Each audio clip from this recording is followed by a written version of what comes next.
So the one thing that I found out that is common amongst every athlete, no matter if it's high school, college, or the professional level, is that you're gonna at one point in your life ask yourself, what's next, right? Somewhere along the line, it's gonna end, and you're gonna be like, what am I gonna do with my life next? And so for me, after my college career at JMU, recovering from a knee injury, I watched the 2009 draft, knowing that I probably wasn't going to get drafted because I didn't have the best senior year, right?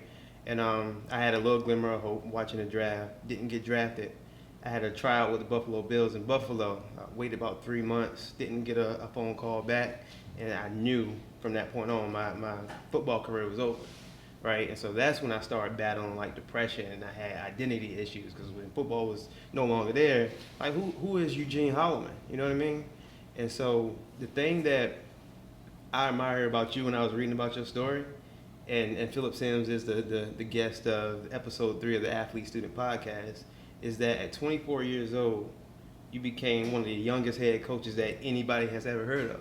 At 24 years old, I was battling like serious depression. Like I really didn't know what the heck I was gonna do with my life. And here you are leading a group of young men, right? And so when I was reading about your story, you went through just as much stuff as I went through, not if not worse. And so that's the one thing that inspired me. I get inspired by, I don't care if you 17, 19 years old, it doesn't matter. But I'm truly inspired. So I'm happy to have you as a guest, man. And do you ever think about that? Like, man, I'm 24. I know you're 26 now, but I accomplished a lot. Do you look back? At times. Yeah. You have memories. You wish that you can get a moment back. Some of the best things that happen in life are captured in moments. Right. So sometimes you wish you could have that moment back, just to remember that feeling, just to remember what happened, what was around you, who was around you. Mm-hmm. But at the same time, with so much going on, and such a responsibility to others, Yeah. it's hard to look back at times because you always got to be focused on the next moment, about what do I have to do next to prepare whoever has the opportunity next. How do I make sure they're prepared for it? At times I was prepared, and at times I wasn't, by my fault and by the fault of nobody. Yeah. I mean, sometimes it's just the way the world works. Right. But I feel it's my job and my duty to kind of make sure whoever comes along next is prepared for any situation that can arise. Right. No, it's kind of not possible, but that's the mindset and mentality you got to take on. So I'm gonna go back to high school first, and we can start there. So you're known as a legend in Virginia. I mean, you hold pretty much the most important quarterback records there is, and we're not talking about just the Hampton Roads area. We're talking about all of Virginia. But when I was reading up on you, I heard that initially you didn't even want to play quarterback. Right. So talk to me through that situation of how you came to like, all right, I'm good at quarterback. This is what I want to do. Oh man, you dug deep there. Honestly, I never liked playing quarterback as a kid. Never liked the pressure. Never liked the fact that I always had to get hit. Right. I always thought I was going to be some fast, skilled guy that was going to line up at receiver and nobody could touch you out there. That was always my thing. That's what I always wanted to do. And probably my second year of tackle football, my dad was my coach. And he was like, no, you my quarterback. He's like, you don't have a choice. Yeah. You're my quarterback. And I played from then on. Everything was quarterback. Got to Oscar Smith. Of course, Dexter Merritt was the starting quarterback my ninth grade year. All region, all district quarterback. And 4 or 5 games into the season, he goes down with a knee injury. And then it's, all right, Phil, it's your go. I tell the story all the time. I was so nervous. Coach had to call my name like 5 or 6 times to get me in the game. And the rest is kind of just history, man. It just happened. It kind of just was something that was pushed on me. Like, we see your talent. We're not going to let you waste it. Right. So we're going to make you play quarterback, whether you want to or not. You don't like quit, play something else. But you want to play football, you're playing quarterback. What was that experience like? Because I was reading up on Dexter Merritt, too. He only played 3 games that year, and he had 10 touchdowns in 3 games. And then a young Phil Sims, freshman. Take me through. Were you ready from the get-go, or? I don't think you can ever be ready for that situation. being thrown in the fire at one of the top programs in the state with expectations to not only win the district but the region and compete for a state title I just turned 14. I don't think you can be mentally ready for that. Yeah. And I think that was what was best about the situation was I was so naive and unaware of the situation that I was kind of just able to go and play without even understanding what was at stake. I think if I would have known, I might have crumbled. Yeah. I mean, it's hard to say, but you're oblivious to the pressure because you don't know it's there. Right. So it was, at the beginning, it was all about just going out and playing ball, having fun. Was it tough? Yeah. Because now everybody's hopes and dreams rest on you. When you go in the huddle, you got all these juniors and seniors that are trying to go to school for free and they're trying to show their talents, and it all rests on you getting them the ball. Did you understand that at that age?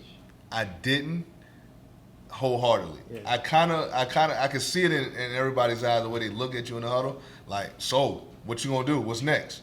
Like, come on, we waiting on you. So you can kind of feel that, but you don't understand the totality of what it means. What was Coach Morgan's impact on you during those years, the early years? I mean, everything. Yeah. Without him, I don't make it. He meant so much as far as the faith that he put in me. I had a high football IQ. Yeah. But learning his system, learning the way he wanted things done, he took the time to teach it to me, and I was able to catch on. But he's always had my back. Right.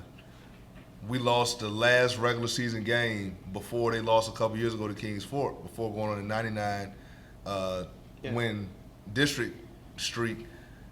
We lost, the last loss was mine. Okay.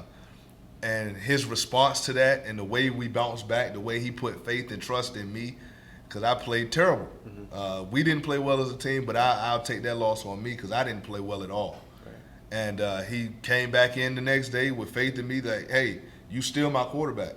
I'm not benching you. I'm not going anywhere else. We gonna fix this and we'll fix it together. Right. And I think that stuck with me for the rest of my career. The fact that he had faith in me then, hey, look, this 14-year-old almost ruined our season. Yeah. And I'm still gonna put the season in his hands. That was the biggest thing to me, that if you ain't backing out on me, I never back out on you. And that was our relationship and still is. What was the Phillip Sims moment where you know, man, I'm a pretty good quarterback? Was it in your freshman year, sophomore year, or was it the state championship run? I think there was moments every year, which was strange. Freshman year, the game of the season, us versus Deep Creek, undefeated teams. Yeah. My third start.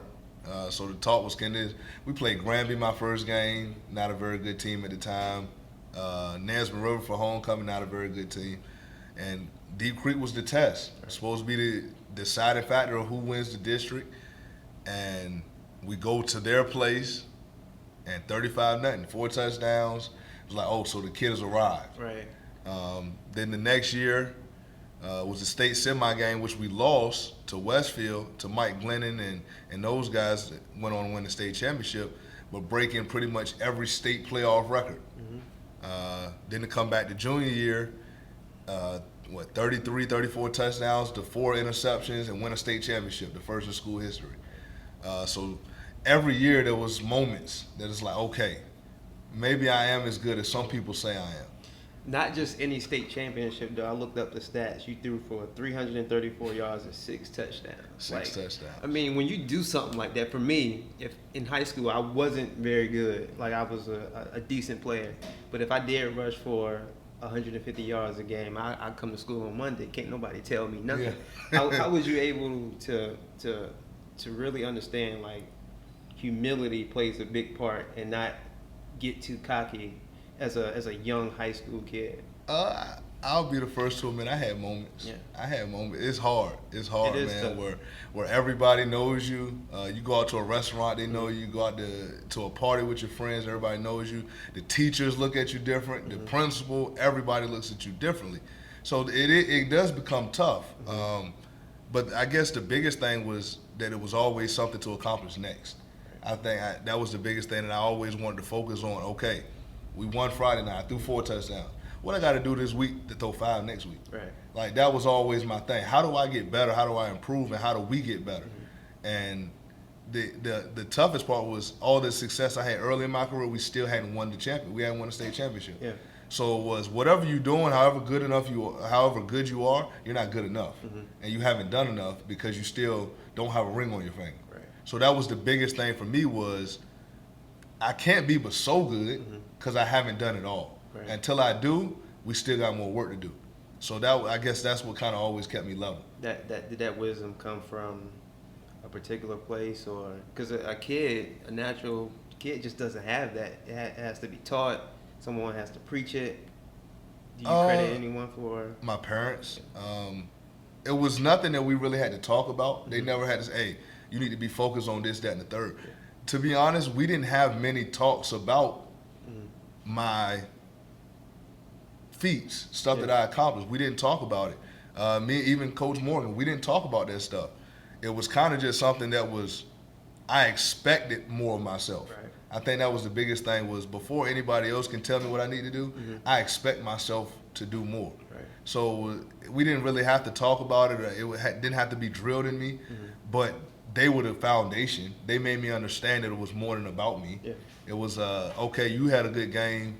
Y'all should have did better, though. Y'all should have won. Y'all should have won by more. Right. You played 4 quarters. You should have only had to play 2 because you should have blew them out in the first half. So that was kind of the way things were taught to me. And Coach Morgan, like I said, he was huge because I remember vividly times we were winning 20, 30 points, and he's still cussing us out on the field like, no, that's not acceptable. We have a different standard here, and we're not playing up to that standard. Right. And I think that was – and plus I was scared to death of him. Yeah. So I mean that helped. Like I ain't gonna. You can't walk around being the cocky guy knowing you scared to death of your coach. Because if he find out, it's gonna be a huge problem. Right. So I think that was the biggest. I was terrified of him. Like my dad, I remember my dad saying, "You know what? You get in trouble, I'm calling you coach." Yeah. Like you my dad. Yeah, but he's your coach.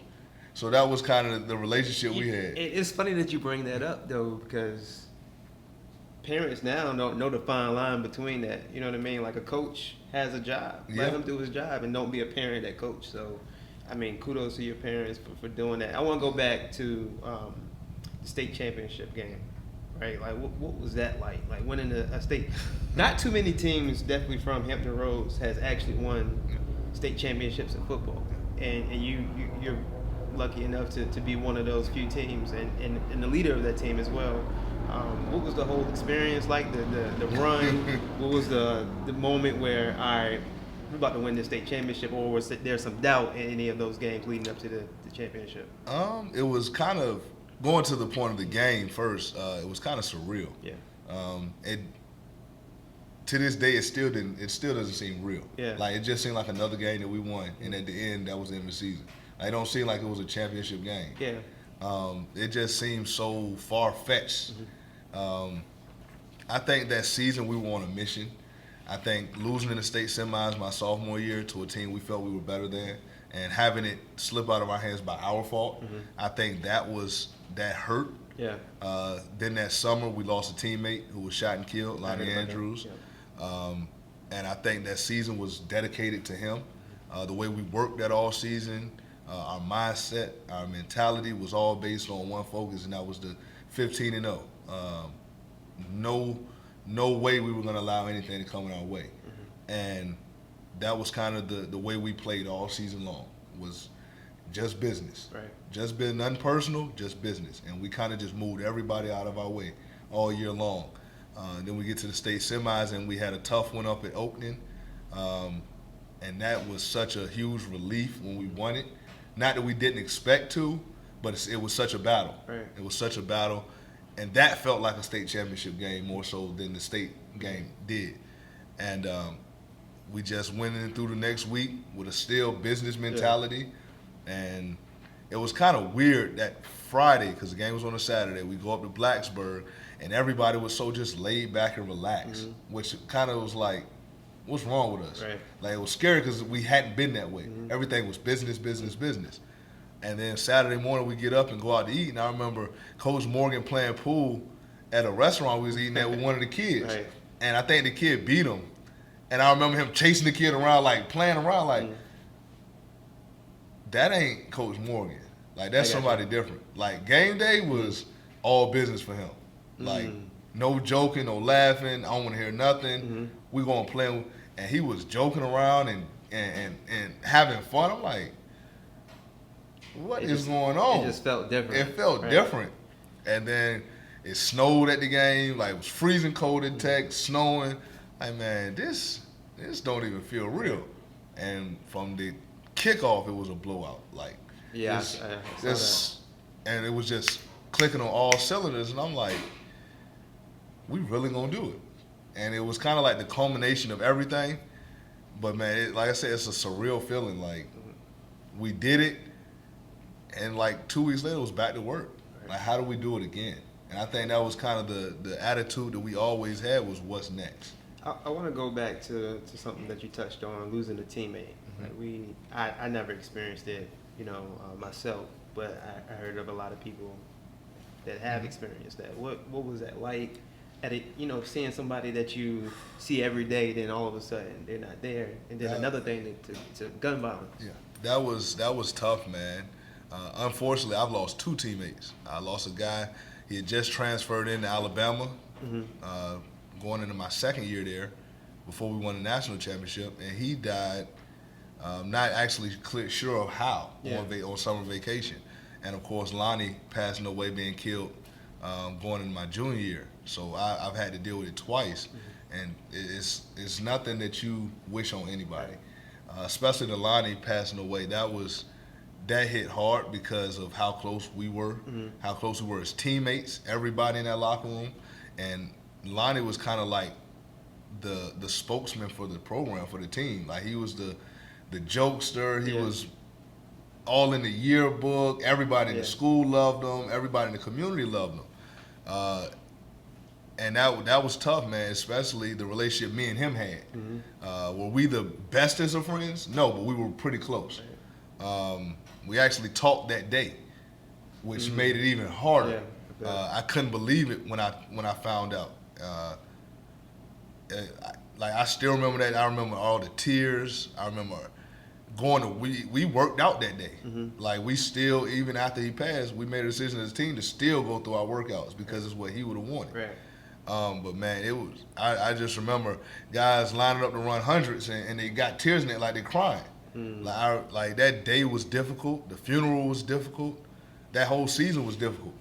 Just knowing he wasn't going to be there to see it, and knowing how much he had put into that program.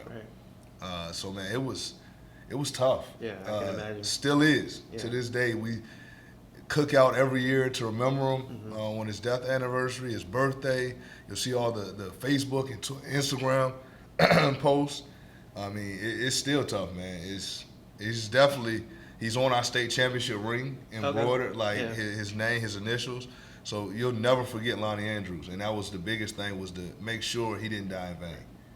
So going to kind of wrap up your high school career, I want to read these numbers to you. So you finished high school career as the Virginia's career leader in passing yards with 10,725. Touchdown passes, you had 119 touchdown passes, and you finished second in career completions with 636. You was 48-4 as a 4-year starter at Oscar Smith, which included 39-1 in the regular season. You alluded to the one loss that you guys had. You led your team to, of course, the 2008 Division VI state championship, 4 Southeastern District titles. So every year, your high school career, you at least won a district title, right?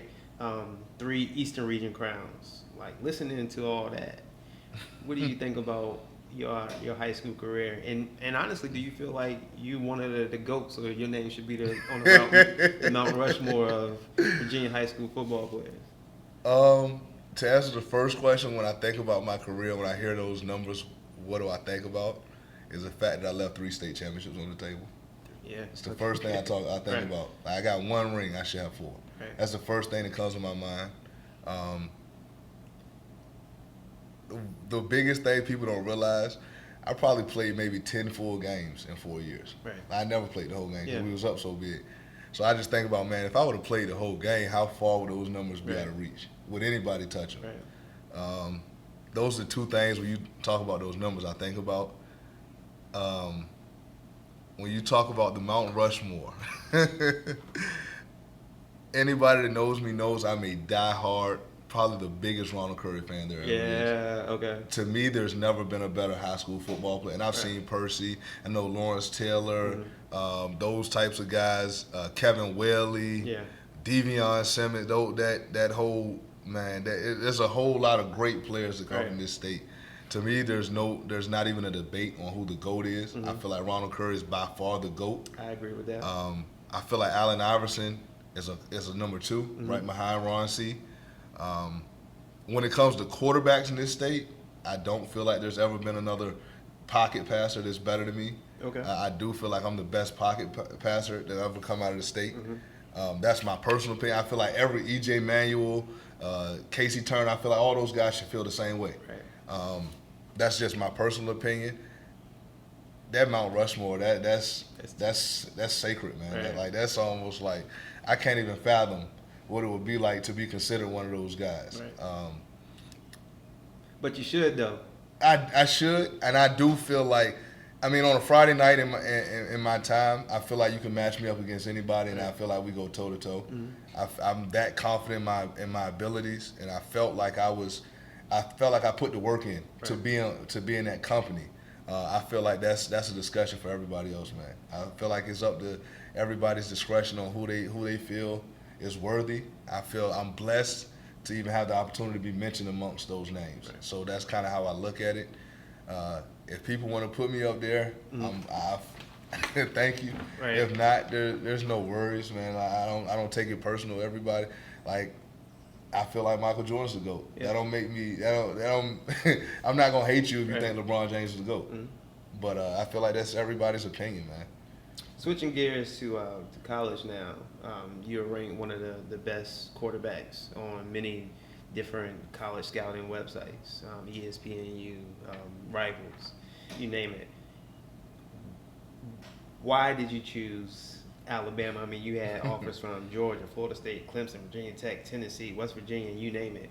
What made you choose Alabama? And talk about the visits that you had. Business. When you talk about why I chose Alabama, business, it was a business decision. I felt like it was the best opportunity to prepare me for the next level. Because I think every college athlete's dream and aspiration and goal is to make it to the NFL. Yeah. I felt like that was the best place for me to go to prepare me to make that step. You talk about the visits, man. A lot of people don't know I was quietly committed to the University of Georgia as a 10th grader. Didn't know that. Yeah, we never did any media. It was kind of a silent thing. Just people in the school knew because I used to always wear Georgia gear. Right. But unfortunately, you had Aaron Murray and Zach Mattenberg commit to go to Georgia the year before me. I decided that it was best for me to reopen my recruitment. Alabama, LSU, UCLA, USC, Oklahoma, Texas were some of the schools that I was really looking at and really considering. But man, when I went down to Tuscaloosa, man, it was different. It was different. Talking about Nick Saban, who, in my opinion, to be honest, I can't even see how you can make the argument he's not. I feel like he's the greatest coach of all time in college football. And when you got somebody like that sitting in front of you telling you that he has faith in you, he believes in you, and he thinks that one day you can be the guy to lead his program to a national championship, which he hadn't done at that time at Alabama, man, it's hard to say no. The fans are amazing. My favorite place in the world to play college football, man. I've never been anywhere else I'd rather play a game. So, I mean, it was kind of like a no-brainer, man. It was kind of like setting the car on my visit. Said, I think I'm ready to call it quits. What was it like? You're taking me through stepping on campus. You're a freshman, the first time. Does everyone know your name? Man, everybody knows your name. Everybody, okay. Your professors, to random people at the bars, to the parties, to random students. Just, aren't you Phillip Sims? Aren't you such and such? I mean, everybody. You go out to eat in town. Everybody knows you. And it's kind of, like I said, surreal. I was 17 when I went to college. So I didn't know what to expect. Kind of just, the attention is kind of, it's hard to deal with. It's hard to deal with, but Coach Saban does a great job of keeping you level-headed. Okay. Let me ask this, because at JMU, I became like the quote-unquote man on campus, right? Mm-hmm. And everyone knew who I was. Mm-hmm. But it's a different level when we talking about Alabama. And I remember I can go to a party, Eugene, you want a drink? Or the many girls that was around. How can you stay focused? Was it like, all right, I'm gonna take advantage of this? What was Phil, the 17-year-old Phil Sims on the Alabama campus like? I had my moments. Yeah. I had my moments as a 17-year-old man, like the partying, all that kind of stuff, the girls. You succumb to it. Right. You succumb to it. I think what helped me was my position, playing quarterback, and how people look at you. Yeah. Being a top recruit, nobody, like I said, everybody knows you, so you can't get away with anything. The mistakes that somebody else can make, you can't make. So that's kind of what helped me stay level. I had a great group of guys around me, roommates and veterans. Not the name drop, but those older guys, the Mark Ingrams, the Julio Jones, the DJ Flukers, Chance Warmacks, those guys really helped. Even a guy, me and AJ McCarron battled, but people didn't know we were really close friends, really close. So the way he looked after me and helped me, the way we helped each other grow, was huge, man. And my roommates, Jocelyn Fowler, John Fulton, D. Milner, top draft pick. Man, we were really close as roommates. What was practice like? You got game. 5-star after 5-star. Like, was the practice harder than the actual game? Way tougher. Like the stuff you see in practice, facing Nick Saban's defense every day, the scheme, the mental aspect that goes into every day of practice. Not to mention, you're going against a guy that every school in the country wanted, and it's not one or two of them. Every spot on the field is like that. Right. The receivers, everybody wanted Julio. Everybody wanted Marquise Mays. Everybody wanted Mark Ingram and Trent Richardson, DJ Fluker, Warmack, Barrett Jones. You flip over on the defense, and your corners are D. Milner and Dre Kirkpatrick. Right. Your safeties are Robert Lester and Mark Barron. Linebackers, Dante Hightower, Courtney Upshaw, Jarrell Harris. Your D-line is Marcel Darius, Damian Square. Right. Like, you talk about, out of that list, you talk about at least 15 first-round draft picks. And that's the starters. Right. You didn't talk about the guys that can't just backing them up. The Clinton Dixons that come in, the Landon Collins, the TJ Yeldons. Man, that list goes on and on and on and on. And that's practice every day. Right. That's the weight room every day. That's the film room every day. Like, you're competing not against the best, you're competing with the best every day. And I remember vividly when I went on my visit, there's a sign that says if you want to be the best, you got to compete with the best. And it stuck in my mind, and that was one of the reasons I committed and decided to go there was I don't want to see the best just on Saturdays. Right. Because if I don't prepare to be the best, prepare against the best, I won't be the best. How can I expect to beat the best? Right. I want to go to work every single day, go to class every single day with the best. Right. And whoever wins in the end and gets on that field on Saturdays, we know they're truly the best. Because you had to beat out the best to be on that field. Right. And that was the biggest thing, man. Like, practices were murderous. Right, I can imagine. Like, that was way tougher than the game. Game Saturdays was easy compared to what you got to go through Monday through Friday. Man, it was brutal. You spoke about class, so you redshirted in 2010. What was the hardest part about managing academics with practice and everything that involves like the film, the weight room? Still, you want to have a social life. How was that for you? To be honest, it wasn't that tough. Luckily for me, I was able to go in early. I was able to go in as a mid-year. So I spent one semester there just getting my feet wet before the season, going through spring ball. So that helped with my ability to adapt. Once the season got there, it was kind of like, everything was so scheduled for us. From this time, you got to go to class. At this time, you got film. This time, you got weights. So it wasn't really a lot of time for objectivity. Right. You were kind of where you were supposed to be when you were supposed to be there. And of course, the nighttime is your social life. You decide whether you want to sleep or party. Right. It's kind of up to you. Yeah. the way you work down there, you gonna learn. You gonna sleep most of that time. Ain't gonna be a lot of partying all through the week. So that was, to be honest, was one of the easier parts, was managing time, because it was managed for you. Right. That was the easiest part. That makes sense. So 2011, take me through summer camp. You competing with AJ McCarron. What was that battle like? Rugged, tough, competitive. Probably the most competitive battle I've ever been in. AJ, hell of a competitor, man. I tell anybody, a lot of people don't like to give him credit for what he was able to accomplish because of the talent that surrounds you. I said, y'all don't understand what going against that guy is like. Like an extremely fierce competitor. And that battle was down to the wire. You were named like co-starters going into the season. Yeah. I mean, like it was extremely dramatic how it kind of played out. I mean, I think we found out 2 days before the game who was starting. Yeah. Going into it. I remember getting word back here. Yeah. Man, Phillip Sims was actually about to start at Alabama. Like that's major. A lot of people didn't understand what was going on. The history of the black quarterback in this country at the major Division I level, in the SEC, and last but not least at the state in the University of Alabama. Yeah. Until Blake Sims, the last starting quarterback was Andrew Zal, which was early '90s. Like that's a huge thing, and I kind of took pride in being the guy that could do it. So that whole battle was about me. It was about us, but it was.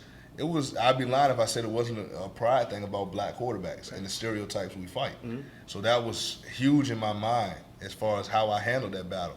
Like I said, it was neck and neck, down to the wire. And a lot of people, if you ask them, will say probably up until that Kent State game that they thought I had beat them out. I thought I had. I thought I earned the right to start that game. I didn't, obviously. Do you feel like politics played a part in it, or was it the actual? Would you actually say, all right, he beat me out? I feel like he beat me out that day. I feel like he outplayed me against Kent State. I'll be the first to admit I didn't play well at all. Part of it, which was immaturity by myself, not handling the situation correctly, was the fact that I didn't get named starter going in that game. What you mean handle the situation correctly? I felt like mentally I checked out when I wasn't awarded the starting job for that game because I felt like I had earned it. Right. And I'd be lying to you if I said I didn't feel that way. I felt like I beat him out, and in my opinion, I didn't think it was close, which is why it hurt so bad not to get that. I thought that I got caught up in being named starter for game one, and I not understanding that's not the end all be all. Right. You don't start game one, but say you go outplay him in game one, and you're the starter for 2 through 14, and win the national championship as a starting quarterback. Right. I got caught up in, man, I should be the starter for week one. Like that should be, I earned that. Did it change like your psyche, your preparation? I don't think it changed my preparation. I think it changed my psyche going into the game. I still think I was fully prepared for the game. I just don't think my head was clear in the game because I was worried about the wrong things. Instead of being focused on beating Kent State and playing as well as I could, I was more focused on why is he on the field before me. And like I said, it was a pride thing. Yeah. It was a pride thing. I was a kid. I was 18, a red shirt freshman that felt like he had just competed and beat somebody out and felt like he was done wrong by not giving the job. So I was more caught up in the off the field stuff than I was focused on, I got a game to play on Saturday and show them why I should have been the starter. Right. And that was my immaturity and me not knowing how to handle that situation well. And it ruined it. It ruined it because I didn't play very well. And he was awarded a starting job, and he never relinquished it. He never let it go. What was your mindset after that? In week two, going into week two, did you have a conversation with Nick Saban, your quarterback coach, offensive coordinator? I was kind of in a dark place. I'm not gonna say depressed because who am I to be depressed about not getting the starting job? Right. There's a lot of things in life that could be worse. I'm at the University of Alabama. I'm the second string quarterback with an opportunity to go win a national championship and got a long career ahead of me. But to say that I was happy or at peace, I'd be lying. I wasn't happy. I did have a talk with Coach Saban, and at the time, Coach McElwain was my OC and quarterback coach. We sat down and talked, and I wasn't happy. No matter, there was nothing that anybody could say at that time that was going to make me happy about my situation. So dealing with that was tough. Going to practice every day was tough. I feel like I should be taking the starter reps, and I'm taking the twos. I'm not getting the amount of reps I think I should get because I'm not the starting quarterback. At this point in time, it's not about competing for the job anymore. The job's already his. Right. So handling that was tough. The looks that you get, the things people say that you choked away the job, that you did this and you did Is it outside people within the locker room, you think? Or I think there was, I'm not going to put this out there because I feel like that's disrespectful to AJ. But I think, yeah, from outside people, you hear it. There were people in the locker room that were still on my side. Yeah. I tell anybody, me and AJ have talked about the situation since. He won the job, man. Like, it is what it is. Right. He went on to do some great things for that university and for his family and for himself. I still feel like I should have won that job. Right. And that's just the competitor in me. Love AJ to death, man. Proud to death of him. Like, so proud of what he's done. Yeah. That's my guy. But things didn't work out in my favor. So, of course, I'm always be like, God, dang, what happened? And the older I got, the more I look back and say, that was me. Because it was in front of me, and I let it slip away. Is it just that one game that you think let slip away, or was it something that happened afterwards for you not to get a second chance? I think, if anything, it was before that game because I felt like I should have put more distance between us. The fact I let the competition stay close. I felt like, and I do feel like I did exactly that. I allowed it to stay close. I feel like I should have stretched it and just you know what? Don't play to win, play to dominate. And I think that's what I should have done. Right. Looking back on it, I do feel like there was game one that ended it. I felt like he outplayed me in game one, and week two was Penn State at Penn State. So they kind of went in saying, all right, we're going to go with one guy and stick with one guy this game unless something happens. Right. So the fact that I allowed him to win game one, and in turn, he won the competition by default because of who we were going against the next week and the plan. I was given a lot of reps the following week against North Texas, but it was after his performance against Penn State, going to Penn State, winning the game, they had already made a decision they were going to stick with him. So it was over. So I think, game one ended it. So I think I should have done more before game one. The rest of the season, you back up, but you guys are winning, have a chance, setting yourself up for a national championship. What was your demeanor like? Still not completely happy because I felt like I should have been the guy to do it. I put so much on myself to be the guy that was doing it. I remember one of the things I always talked about was I wanted to be the first Heisman Trophy winner at Alabama because at that time nobody had done it. And then, of course, Mark Ingram wins it the year before I get there. So, of course, now I can't be the first one, but I can be the first quarterback. Yeah. I can be the first starting black quarterback at Alabama since the early 90s. I wore number 14. Coincidentally, that would have been our 14th national championship at the University of Alabama. So it was a lot of things that were just going through my head like, man, how did I allow this to happen? Like, Phil, you really screwed this up. And that's all I kept thinking. On the flip side, happy for my teammates, happy for the program, happy for Coach Saban, happy for AJ.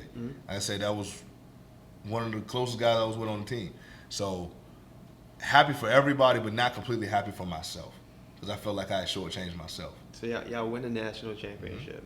I mean, excited like you won the state championship? Not like I won a state championship. I was excited, and to be honest, is one of the things I still kick myself over. The fact that I didn't enjoy that moment more because I allowed my ego and my pride to get in the way. It was one of the biggest mistakes I ever made. I remember vividly being on the stage, the confetti falling. At the time, it was still BCS, so it was the glass football, and everybody's passing around, and it gets to me, and I just look at it, kiss it, and pass it to the next guy. Like, didn't cherish it. I don't have any pictures from the national championship. Like, those memories are strictly up here. I don't have anything to remember it by. I have a Letterman jacket. I have my national championship jersey. But those memories, man, like I wish I would have took the time to cherish them instead of just brushing them off like I get another chance. Right. Because I didn't. So yeah, speaking of another chance, you decide to transfer, and I know some things were happening back home. Take me through that. Were you still bitter, angry, or whatever the emotions you were feeling about not getting the starting spot, or was it strictly a culmination of things? I think it was. Well, I know it was everything. It was the pressures of not being a starting quarterback. Feel like I let myself down. Feel like I let a lot of people down. Dealing with, I hadn't been a backup since I was 14 years old. So it was a rude awakening to have to be a backup. The red shirt year, okay, you got a guy that just won a national championship, Greg McElroy, who's going to be a fifth-year senior. I'm not going to start over this guy. I know it. So, okay, take the red shirt year and deal with it. But the next year was supposed to be mine, and I didn't do what I needed to do to make that happen. So now I'm looking at it, going through the off season. I'm dealing with some health issues with myself, my shoulders blown out. I'm trying to figure out when I'm gonna be able to throw a football again. What's wrong with it? My dad's health, having heart complications, not just a whole lot of stuff, man. And I didn't know how to handle it. I tried to kind of blow everything off. Just didn't know what to do, man. Made a decision that I was gonna leave. Was gonna try to get back closer to home. For me, for my dad, for my family, for everything. I feel like I needed a new start. One of the toughest decisions. I was in a relationship that ended with me leaving. Had my daughter. I found out my girlfriend down there was pregnant. Yeah.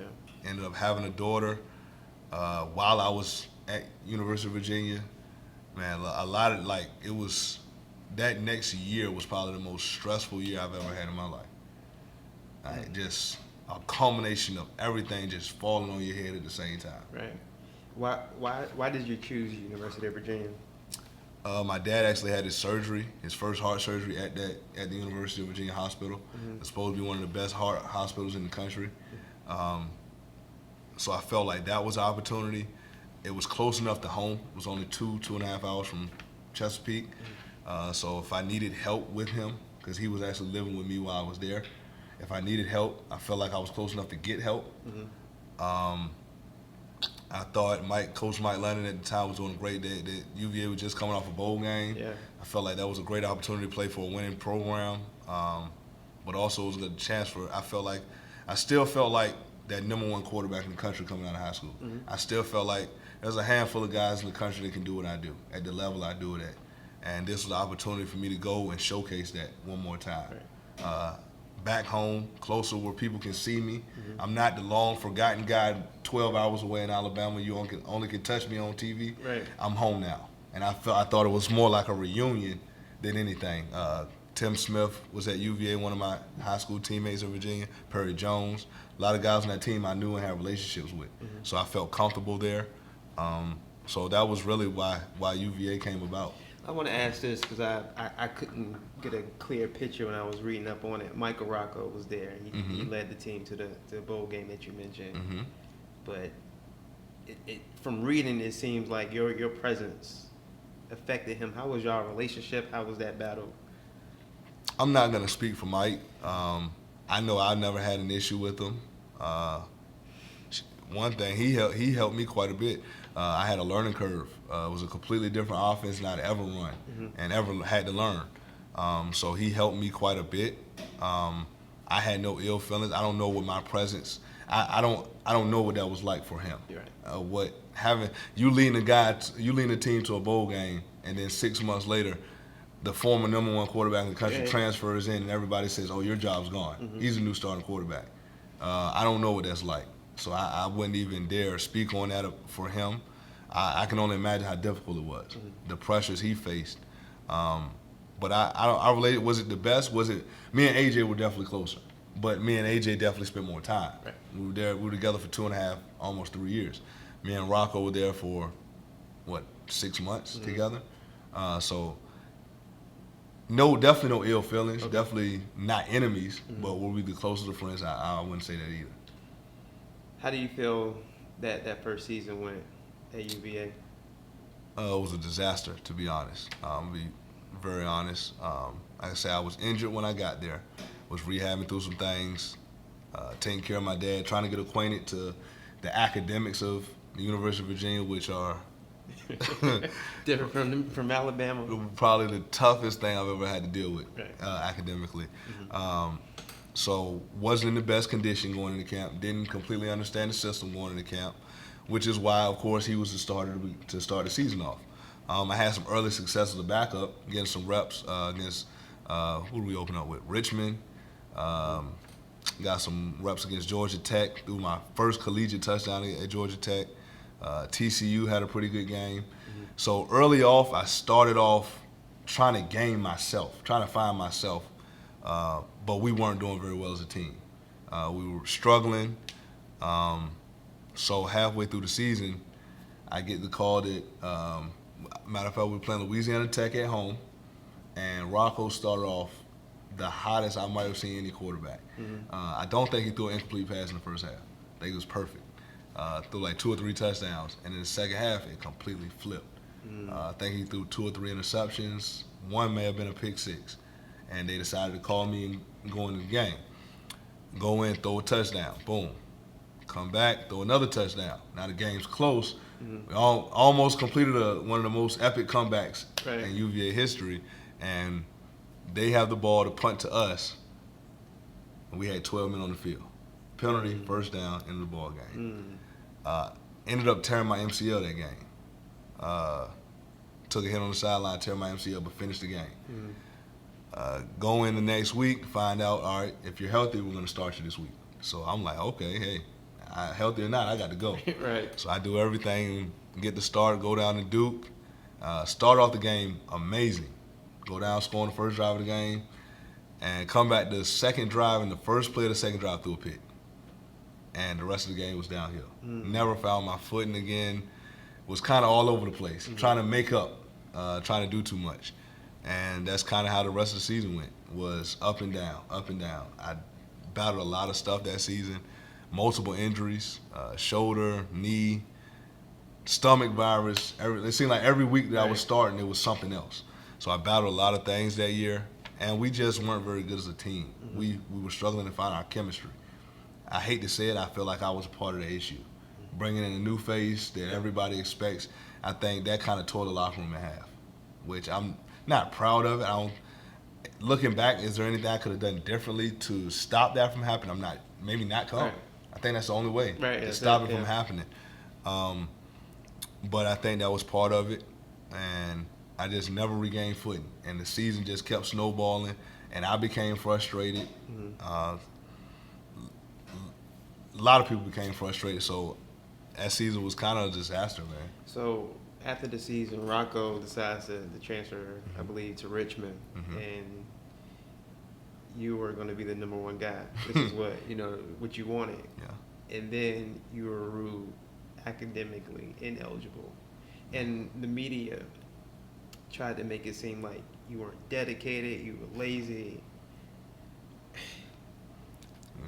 Take me through that whole scenario.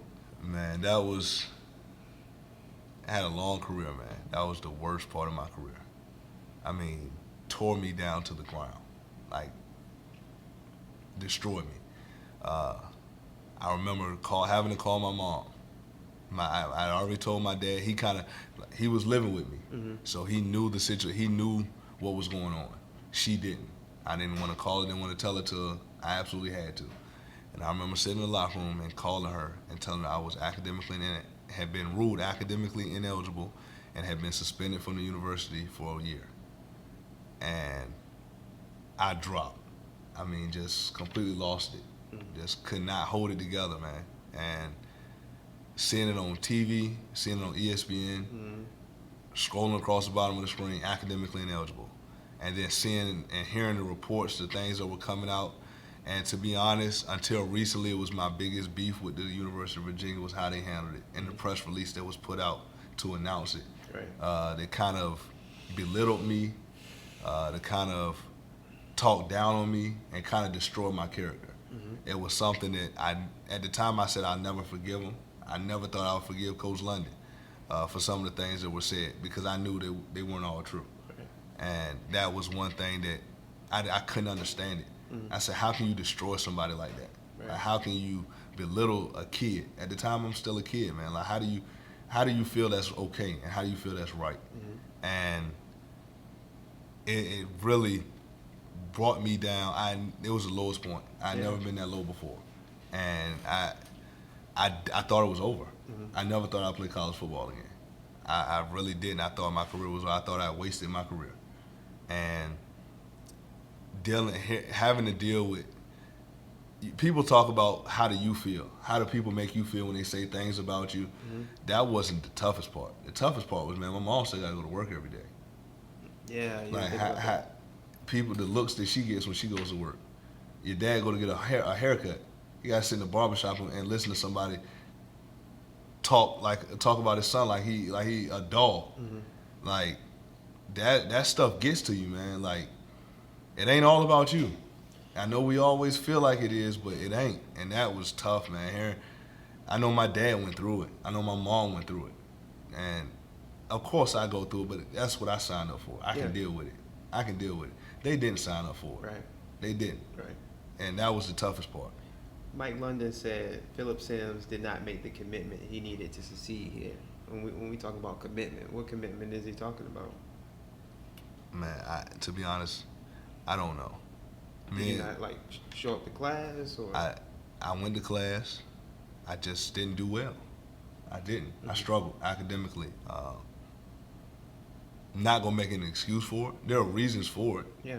But it's irrelevant. The reasons for my struggles. I struggle. Nobody cares why you struggle. Right. Okay.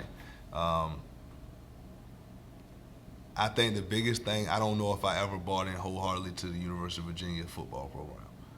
I felt like I was bigger and better coming from Alabama, and I think that was what created some distance and some backlash between not only myself and some of my teammates, but some of the coaching staff.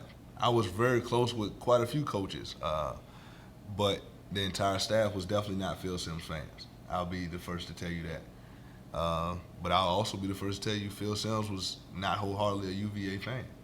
And I wasn't a fan of some of the way things were done. So I think that was the clash. And I think when he speaks about a commitment, I think that's what he's saying, that I never fully bought into him and UVA football. But that gotta be tough too, though. You going from the legend, the GOAT. It then was. You going to, UVA probably is not. Let's be honest, not the same caliber of program. It was very tough, but I think that's also part of my immaturity at the time, was not being able to put my past in the past and say, look, you're not there anymore. This is where you are. You got to make the best of it. I think that was the biggest downfall. And I think that's why at the end of the day, when that report comes out and that release comes out that he's no longer eligible, and they talk about a lack of commitment, I think that's why he felt comfortable making that statement, because he felt like I didn't make a commitment to him or that program. And I felt like, was there a better way to say that? Yeah. Should it have been said at all? Right. I don't think it should have, because I think that's something that I literally just got suspended, literally just talked to you after I brought you the news that they were upholding the suspension, and we had a meeting, and that wasn't what was talked about in that meeting. Right. I felt like that was what really, really pissed me off, was we just talked, and that wasn't our talk. And that kind of, I'm not going to lie to you, from the time I walked out of that place, I said I'd never go back. And I said I'd never talk to him again. I felt like it was disrespectful, it was distasteful. We've talked since. Yeah. I'm older. I'm not holding grudges. And now I got kids. Every kid that plays for me at John Marston is my kid. Right. And my job is to find them the best opportunities to further their careers. And UVA is a place that they spend a lot of time in here recruiting us. So I've had to kind of swallow my pride for the betterment of them. When he was at Howard, him and a couple of his coaches came through here to recruit some of my kids. I'll swallow my pride and forget the past for them. Do we still see eye to eye? Not. We'll probably never see 100% eye to eye, but I can move forward. That's big of you. Yeah. I can move forward, and I can accept the past as the past. You made mistakes, I made mistakes. It is what it is. I'm not holding a grudge. I thought, to be honest, that was the true test of my maturity, because that was something that, out of all the stuff I've held on to, that was probably what I held on to the longest, was the grudge I had with him and the grudge I had at the University of Virginia. I thought that was something that I'd never forget. So here we are, Phil Sims about to transfer again. I read a report, man, that you hit up Nick Saban and he was like, "Come back." Yeah. But you end up going to the Winston-Salem State University. Like, well, why not go back to where you started? Oh, it was a financial situation. Because I had been ruled ineligible by the NCAA Division I to transfer to another Division I school, I would have had to pay out of pocket for that year, which I wasn't able to do. Also, at that point in time, it was about more than football. It was more than, because at the time I didn't think I had a career anymore. I thought I ruined it. Thought I threw it in the trash. So now it was okay. Where can you go and be happy? Where can you go and enjoy being a student? Where can you go and enjoy college life for the first time? You've been a college athlete the whole time. Where can you go and enjoy school? Right. Enjoy just being one of the fellas. And there were schools reaching out to me, and for some odd reason, like Winston called me, and it kind of just stuck out. And I was like, you know what? This weekend I'm going to Winston. I'm going to visit. I'm going to see it. And I kind of already made up my decision I was going to go just by talking to him. They told me everything was going to be paid for. I'd already made my mind. I just wanted to go down, ease my mom's mind. My dad was, and everybody knows, I'm not saying anything that Winston doesn't know, my dad was adamantly against it. Actually, after I went to Winston, made my decision to go, me and my dad didn't talk for almost a year. Oh, really? He was adamantly against it. Where did he want you to go? He wanted me to go back to Alabama. My car, he had pretty much packed my car up to send me back to Alabama. Do you regret that? It's 50-50. It's 50-50. I do, from the standpoint, if I go back to Alabama, I'm not sitting here as John Marshall High School football coach, because I'm probably still playing NFL. If I go back to Alabama, I probably have a chance to win a starting job, win a national championship, and end up being a pretty high draft pick, in at least top 4, top 5 rounds. Knowing that though, like knowing that, and you sitting here now, like, man, do you beat yourself up over it? Why don't you? Why use this even kill guy? Because me, I think about all the mistakes. I should have did this. I should have did that. I did for a while, but you can't, because obviously your purpose is bigger. Right. Obviously, my mistakes were meant to help somebody else. They weren't meant for me to learn from and do better. They were meant for me to learn from, to teach somebody else the right way. I can woulda, shoulda, coulda all day long. A lot of things in my career. But I regret it, because at one point in time, I did want a 10, 15-year NFL career. I did want to be a starting quarterback in the NFL. I did want those opportunities. But it got to a point in my life where I no longer was living and dying based on how somebody looks at me as an NFL player, how somebody looks at me, how long my NFL career was. I no longer cared about those things. It was more about, what do you want, instead of what do you feel you have to do to get the attention, the love, the affection from others. Right. I always felt like I had to be that guy, because it was what people looked at me to be, instead of, is it really what you want? Yeah. I did at one point in time, but then it wasn't important to me anymore. I don't regret going to Winston for a couple of reasons. It humbled me. You see how fast you can go from the top to the bottom. I see it. You can go from the mountaintop to the valley peak real fast. And once you do, you'll realize the same people that was up at the mountaintop, right, they don't care about you once you're down in the valley. Right. So it was very humbling. Learned a lot, man, about myself. It was a teaching moment for me. I had to rely on myself to teach myself a lot of things. Yeah. The coaches at Winston did a great job helping me and being there for me and supporting me. Mm-hmm. But a lot of that stuff, man, I had to learn on my own how to be me. Yeah. And I think that's what it was about. It was how to get back to being you. Mm-hmm. What made Phil Sims special? What made Phil Sims the #1 quarterback in the country? And it was an attitude and it was a belief. And somewhere down the road, I lost that. And it was about throwing touchdowns instead of about being me. And I think I had to get back to that. And it's a damn shame I found it so late. I figured that out so late. Yeah. It's a shame, man. Yeah. It really is. I want to go to this interesting 2 quotes that I heard, because one thing that we don't talk about a lot is the fun that we had. Mm-hmm. Like we can tell from just the conversation that we had. Oscar Smith, you had so much fun. It was about the team, the camaraderie. It was all those things. And then after you leave Winston-Salem State, you didn't get drafted, but you get signed by the Arizona Cardinals, right? And so you said winning the state championship was the best time of our lives. And then you get to Arizona, and Bruce Arians, the coach at the time, said, we sweat and bled and cried. No, you said we sweat, bled, and cried together. And Bruce said, you're not a team. You're 60 effings trying to get a job. Mm-hmm. Like, if you can tell a young kid now about, I guess, like the fun Mm-hmm. versus the business side of football, how would you describe that to them? I tell them, my kids all the time, I said, this is the last time that you'll have this type of fun playing this game. Yeah. High school football is the best time you ever have playing this game because it's all fun. Mm-hmm. The day that you let somebody ruin high school football, football's ruined because this is the last pure stop you'll have. After this, it becomes business. Everything about it becomes a business.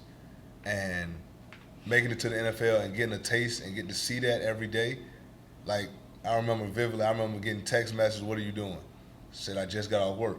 Where you work at? What job you got? Yeah. I'm an NFL football player. That's my job. Mm-hmm. I go to work just like you do. Mm-hmm. You get up and you put on slacks and a tie, and I put on shorts, under a dry fit shirt and tennis shoes and go to the weight room. Mm-hmm. We got jobs, man. Like, we getting paid to do a job. Yeah. And we don't perform that job, you get fired. It's called getting cut. Like, it's a business, man. And that quote, like, he truly said that in a meeting. That was our first team meeting as the so-called Arizona Cardinals. That offseason was, y'all ain't the Arizona Cardinals. Y'all ain't a team. Right now, y'all just 60 people trying to get a job. Mm-hmm. Like, I'll let you know when y'all a team. That'll be once we cut the rosters down and we start playing for games that matter, that get us a Super Bowl. That's a team. Right now, y'all just trying to get a job. So you need to be selfish about yourself and your career right now. How you plan on feeding your family? Mm-hmm. And what are you doing to do that? That's the selfish attitude and mindset you have to have at that time. And to be honest, it was one of the lessons that didn't take me long to learn. Yeah. Like, I picked up on that pretty fast. Mm-hmm. Like, it ain't about everybody else. It's about me. Yeah. I got to get my reps. I got to get my extra lifts in. I got to get my film time in. Like, it's about me, man. Mm-hmm. And that's the lesson I try to let my kids know, because, yeah, this is fun now, but you guys have aspirations to be college athletes and make it to the NFL one day. You need to know before you get there. Right. It ain't gonna be like playing for the John Marshall Justice. It's not. Mm-hmm. It's gonna be like playing for Coach Sims. Mm-hmm. It's different now. It's different. Now is still a team, but that team has shrunk a little bit, mm-hmm. and now that me has increased a little bit. They kind of equal out. Right. As much as I'm looking out for my teammates, I gotta look out for me and my career. Let me ask you this, looking back on it, because you've been through a lot, man. Like, you've been through enough for at least 3 people, right? Unfortunately. What was the biggest mistake that you felt that you made in the course of your career?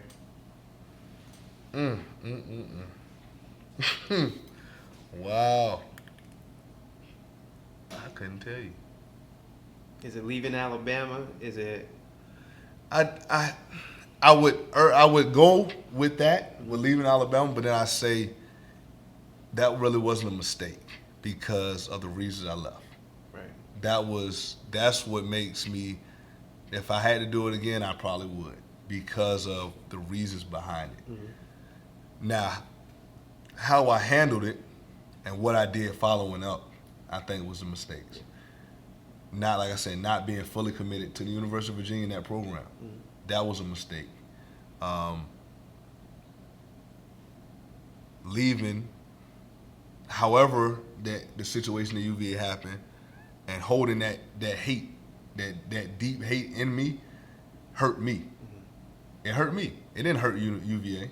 Because after Phillip Sims was gone, who cares? Right. Who cares? He gone. It hurt me because I kept harping on it mentally. So I think those are the biggest. I think that's the biggest thing was how I handled leaving Virginia and how I handled coming to Virginia. The whole Virginia chapter was a mistake as far as how I handled it. Right. It's tough, bro. The advice that you give to not only your teammates but the many other athletes you come across. What is that? What is the one thing that you would say to them that you would want for them to stick with them for the rest of their lives? Cherish it while it's here, because it won't be here forever. Like a lot of things, like we talked about earlier, being a head coach at 24 years old, going into my third year at 26 years old, sounds great. Yeah, sounds great. But at 26 years old, I should still be playing football. 24 years old, I should be 2-3 years into my football professional career. Instead, because of decisions and mistakes and choices I made, that was kind of forced out of me. Like, I no longer was able to do those things. So I had to I forced myself to find a next chapter sooner rather than later because of the decisions and choices I made. So cherish it while it's here, because it won't be. And you never know, for whatever reason, that it's not there anymore. So you got to really enjoy the time that you have with it. The game is a gift, man. Like, it gave me so much. Right. Allowed me to do things and meet people and see things that nothing else in this world would afford me those opportunities. So for that, I owe the game everything. But the game, me playing it, is gone. And that, it happens. It happens to everybody. Like wise man told me, at some point in time, somebody's going to tell you can no longer play this game. Whether it's at 18, whether it's at 25, or whether you're fortunate to be a Tom Brady or Peyton Manning and play till you're 40. Right. They going to tell them guys they can no longer play. Peyton retired under his own power, but don't get it twisted. They told him, look, we're going in another direction now. You're no longer the player you once were.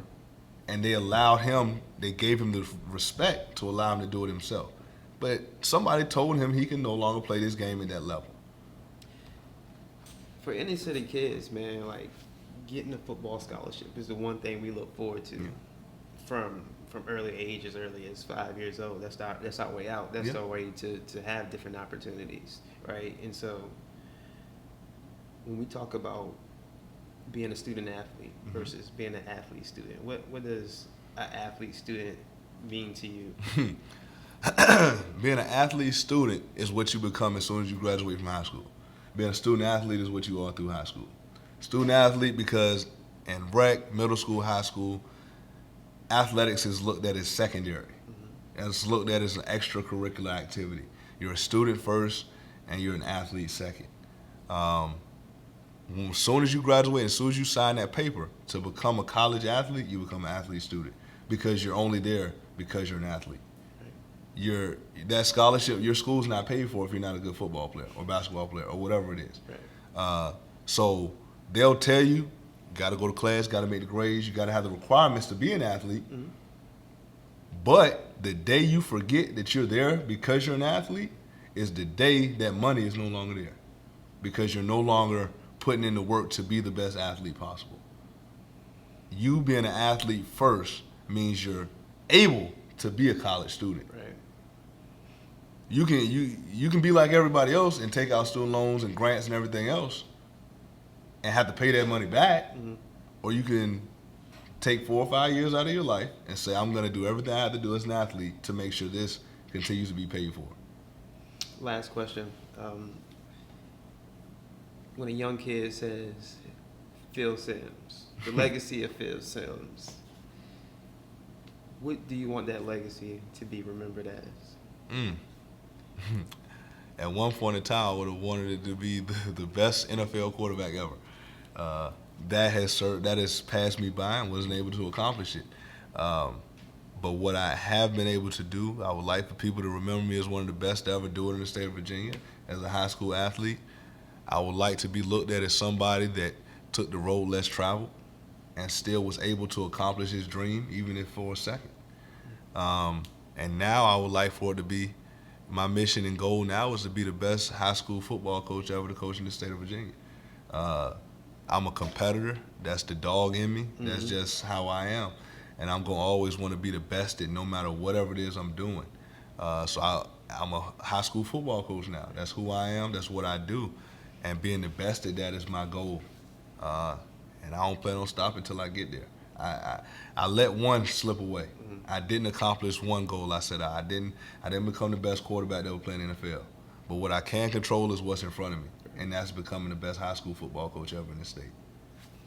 Man, I appreciate you, man. Appreciate you, man. You got one heck of a story, bro. Oh, my God.